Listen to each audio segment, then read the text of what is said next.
Hello and welcome back to Share Talk. I am Matt Brown and it gives me great pleasure today to introduce onto the show Frank Lewis, who is a seasoned chairman, non-exec, and has a CV, well, as long as my arm, a very successful businessman.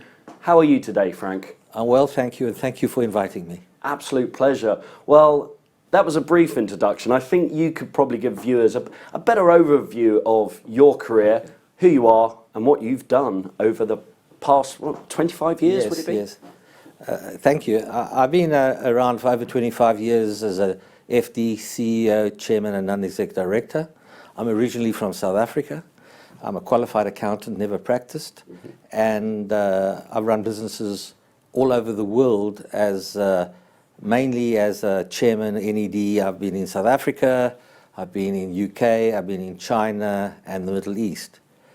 I've also, for my sins, been a member of the AIM Advisory Council, advising the stock exchange for a few years, as I've been associated with about 10 AIM companies in different sectors that I've listed.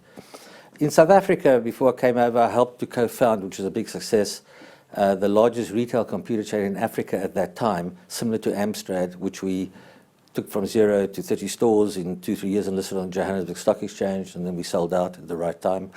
Came over here and I got involved in a few businesses. Amongst them I co-founded and listed an interactive TV company, and after that I got involved in several AIM companies in different sectors.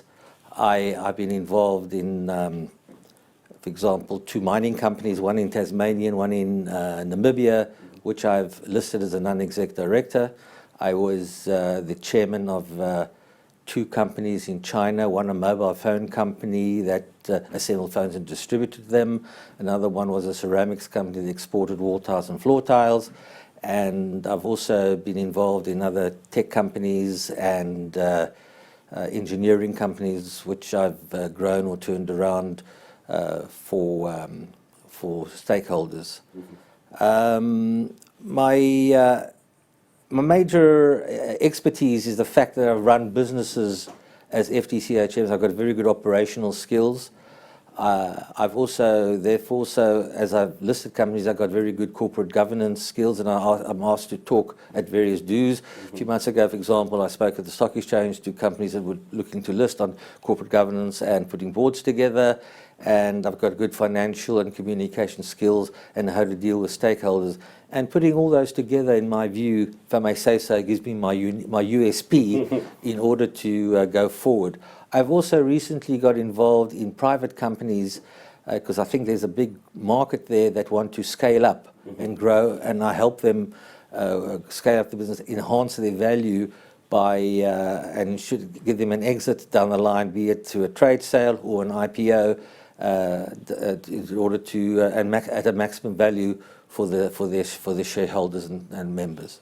Fantastic. You've covered your unique selling points. And speaking of companies, when they're looking to IPO, a lot of companies really don't have that expertise. No. I mean, they're doing something right. They're creating a product or a service.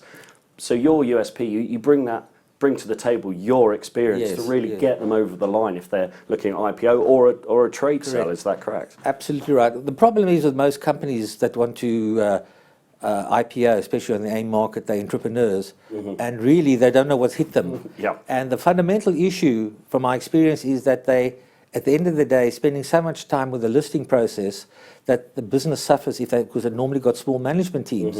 And my role would be to get involved as soon as possible with them to take some of the pressure off them, because I've done it so many times, and I know the normal suspects in the market, be it the nomads, the brokers, or the lawyers, to take it forward to help them. And my advice always to these companies is to focus on their business, don't overpromise and underdeliver in terms of their profitability, because their share price will crash, and to appoint the advisors and their, say, non-executive or chairman as soon as possible, not at the last moment, in order to build the right chemistry and relationships with the company and to take it forward in the correct manner. Fantastic. You've got a great portfolio of diverse companies. Are you looking at any IPO companies at the moment potentially, or trade sales? Are you involved in anything in particular? Yes, at the moment I'm involved in in looking at another mining company, and I'm waiting to hear about a large industrial company. And at the moment, I've got a very interesting opportunity with a large family business that I'm scaling up as a chairman to take it forward to the next level. Okay, so you're keeping yourself busy. Yes. And with the market at the moment, IPOs, do you feel it's a healthy IPO market, or could it be better? Well, obviously it could be better. The people are sitting on their hands a bit, waiting with Brexit and this and that. Life has to carry on. You know, you can't wait 5 years or 6 years before you do anything. Yeah. So the number of IPOs has decreased generally. By the way, I've also got experience of standard listings. I'm busy with one or two, seeing what's going to happen there. And people are looking at perhaps on AIM and also at standard listings. Obviously, there's differences in approach and laws and regulations for both, and each one's got its pros and cons. But we see how it's going to pan out at the end of the day, which is going to get the most popular vote. But that's the situation at the moment, and I'm hoping that people will, after the summer break, will start the level of listings and IPOs will rise more. There are listings at the moment. There's some was today on AIM few, but the quantum has not been the same as in the past because of obvious reasons. You've been on various boards, and I believe continue to be on various boards. Yes. How do you see corporate governance and the way that's changed? Is that good for companies and boards, or do you think that's becoming too restrictive? I think corporate governance is good, but you need to get the balance right between being a policeman and adding value commercially, and people forget that. Yes.